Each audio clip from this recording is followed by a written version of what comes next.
Do you own Bitcoin? I do not. I am not in the crypto game. You used to be though, right? I was, yeah, in 2010 or 2000. I got fried for this. Okay, listen, all you little fucking Bitcoin nerds out there. I'm sorry. I fucking listen. I was like, I think when I was telling the story, and like I was on 500 milligrams of edibles, and I'm all excited, and I was like, I had Bitcoin in 2009, and then somebody in the comments like, well, Bitcoin didn't come out till 2010 and didn't get a name till 2011, so he's probably full of shit about everything else too. And it's like, dude, fuck you, little fucking nerds, man. You know what I mean? Like, dude, what's 1 or 2 years? You got like fried in the comments? Oh, dude, in the comment section, I got fucking roasted. Like, and they just didn't let the Bitcoin thing go. Oh no. Like, there's Our so many. comments There's are so not many. Full of positivity. No, yeah. listen, I haven't They're even read the comments under my podcast on your guys' channel. Every video of I just ours won't. is like Yeah, I don't read. I just won't. I don't read. I read them sometimes. I read them like the first 24 hours. And like Matt reads all of them. Yeah, you know yeah. what I mean? And she reads them. And she's like, no, they're mostly good. I'm like, yeah, but you know, there's some fucking there's some assholes in there. Yeah, for sure there is. Yeah. So but I was invested in Bitcoin early, man, real super early. And then like I said, when the Secret Service confiscated all my laptops and my hard drives, all my keys to my wallets and everything were on there. Fuck. Yeah. Imagine if you still had that now. I think I had somewhere around $2,100 invested in Bitcoin in like 2010 or 2011. What was the price of Bitcoin back then? It was pennies. Or a couple dollars or something like that. God, imagine you'd have. What is that, millions? Millions. Oh, I would have time, half bro. $1 billion or something like that right now. 250, $300 million. You'd have hundreds of millions. For sure. Yeah, somewhere like around that right now. And listen, I'm sick about that all the time. To the moon, Alice. You can't even think about it. I know. It's too crazy. I know, but it's just like it's one of those things. Like, oh, whatever, it is what it is, dude. Like, it won't spending any kind of mental energy on that. No, you can't. Yeah. So you don't fuck with Bitcoin at all anymore? I'm not into cryptos, man. I just feel like it's too volatile. You know what I mean? And I feel like, crypto is, and until I can take crypto to Publix and buy groceries, or I can take crypto to the Wawa and fill up my goddamn gas tank, or I can pay my rent with it, to me, it's not real. And it's garbage. Because at the end of the day, you have to change out your Bitcoin for US dollars. Yeah. So the intrinsic value of Bitcoin is tied to pretty much tied to the value of the US dollar, which we know fluctuates and which we know has, the Fed says 2% inflation per year, which I think is somewhere like around 5 or 6%, given the fluctuation of prices for commodities and what have you. Right. You know what I mean? So say I have $1 million in Bitcoin. I have to cash it out for $1 million in US cash, which everybody knows that if you know anything about finance, cash is a bad investment. Nobody sits on cash, right? Because it loses its value over time.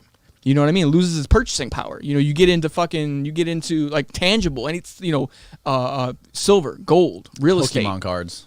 Oh, what do they call them? NFTs. NFTs. Non-fungible tokens. Yes, non-fungible That's tokens. The new hype. It is, and I've been fucking looking into that too, man. Have you? Yeah, like the Jordan Fleer card went up like 6,000% or something like that. Like 2 years ago, it was worth like $300, and now it just sold for over $600,000 because of the whole NFT fucking phenomena. Yeah, so I've been reading quite a bit about that lately. That's just fucking weird, bro. What about the whole short squeeze on the fucking when they hit AMC and GameStop and dude, that was hilarious. Talk about con men. Oh, I was loving it, man. What a con job that was. Yeah. Oh, yeah.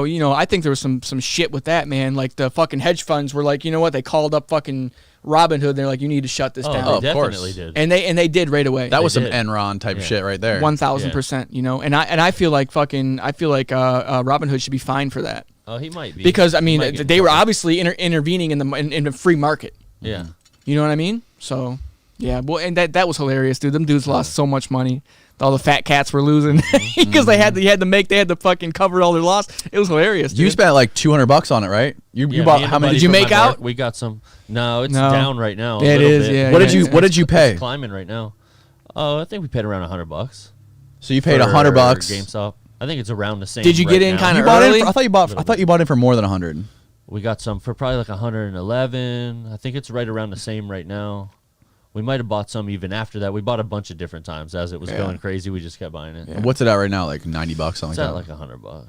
Is it? Yeah, I haven't been watching it. I was just following. Yeah, I was like, that's hilarious. But it was at like 50 last week, 40 last week. I love it. Yeah, yeah. But like I invest in I'm like long-term investor. So I do like blue chip, stocks. I do like Apple, Alphabet, Microsoft. You know what I mean? Companies that I think are going to be around for a long time and that are less volatile. That's what I invest in. And then, gold and silver, and, I invest in those things as well. Like individual stocks, like the individual blue chip stocks like that? Yes. Yeah. No S&P 500, like index funds or? No, I don't do the index funds. No, why not? I just feel like I would have to move my money around a little bit too much. And I kind of just, I like hands-off investing. Because I got so much other shit going on in my life, and it's like I don't want to pay somebody to I don't want to pay somebody to move my money around for me. Well, the fucking index funds are like that's like the hands-off approach because you're putting it across all those companies. You're gonna spread it, right? But then, but just like the height of what's going on, and like right now with like the economy and like the country and the corona and all the other shit, it's just like.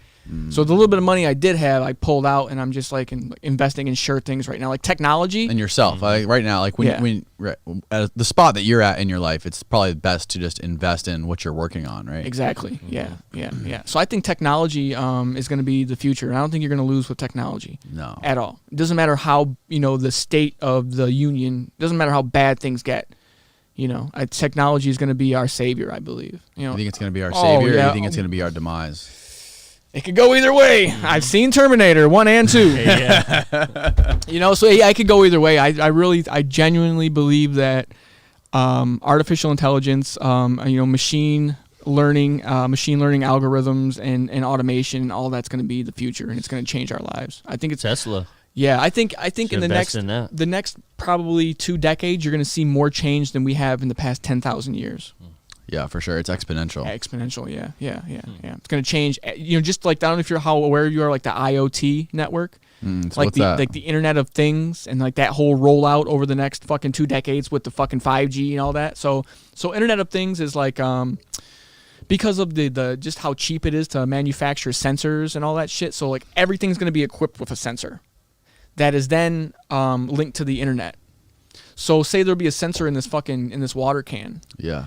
And I'll be able to open an app on my phone, and I'll be able to check the pH balance. I'll be able to check the temperature of the water. I'll be able to check when it was manufactured, if it's already been opened.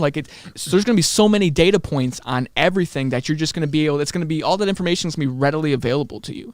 And not only that, all of that information is going to be captured in mass and used to, and then further the learning algorithms for AI. So, dude, it's like this whole. It sounds sci-fi. It sounds like some fucking, some Blade Runner shit. But dude, it's all coming, and you know what I mean. All of this technology already exists. You know what I mean. It just hasn't been widely incorporated into our infrastructure and into our everyday lives. Like I feel like it's going to within the next probably 10 to 20 years. Are you gonna get one of those Tesla sensors in your head? The Elon chip. Sign me up. What's the Elon chip called? Oh, it's Neuralink. Neuralink. Neuralink. Wow, Neuralink. version 2.0. Yeah. You know what I mean? Let the first one come out and fry a couple of fucking brains. Let somebody learn how to hack them and just pop people's fucking brains real quick. You know what I mean? And then I'll get the version 2.0. But I think they're gonna use the first rollout of them for people that actually need them medically. Yeah, they're gonna help. They're gonna help blind people see. They're gonna help fucking paralyzed people walk. They're gonna speech impediments, all kinds of. Oh, it's gonna change society. Yeah. He said he wants to start taking Bitcoin for his Tesla cars. And Tesla just bought like 1.5 billion or something like that in Bitcoin. They said he wants to make it where you could buy their cars in Bitcoin. Yep, in Bitcoin. So I mean, he's just trying to further the whole, because he sees what's coming. Yeah. And he's privy to things that all of us are not. Yeah. I'm sure he sits on a few boards and he's got a few phone numbers that he knows about. You know what I mean? Like, so he sees what's coming before everybody else does, obviously. So he sees what's coming. And it's going to be a technocracy, and our future is going to be a technocracy. Yeah, I believe maybe even in future decades. I mean, we're even going to eliminate politics. Is going to be artificial intelligence. You're going to go. Our judges are going to be AI, eventually. I mean, now you can see AI doctors. That's kind of scary. AI fucking therapists. It's going to be awesome. What are you kidding me? It's going to be fucking awesome. Yeah, it's going to be awesome. It's also going to be pretty terrifying. It is, and the government's going to know everything you're doing. You know what I mean? They're going to know where you're at, and they're going to more so than they already do now. But I don't care. Listen, I'm going to be able to go to the grocery store. When they put those chips in people and they eliminate all money, there's always going to be a sector of society, like all these dumb rednecks that storm the Capitol with the fucking idiot with the Viking horns on them. You know what I mean? Like, what did you guys think we're going to accomplish? Yeah. What do you think we're going to accomplish? So you're going to have a whole sector of society that thinks like these people do. But guess what? I'm going to be able to go to the grocery store and buy groceries. You're not. I'm going to be able to put gas in my car. You're not. You know what I mean? Joe Biden's going to have a camera in the corner of my bedroom, and I'm going to say thank you. What? You can't fight it. What are you going to do? You going to give up your life for the cause? You can't fight it. These people have drones. They have Predator drones. They have ICBMs, intercontinental ballistic missiles. You know what I mean? They can smoke you out of your fucking bed while you're sleeping, and you don't even know nothing about it. You can't fight it. So, I mean, what are you going to do? Just fucking embrace it and try and, you know what I mean, make your way through it, dude. That's all you can do. And I'm going to do it with a smile.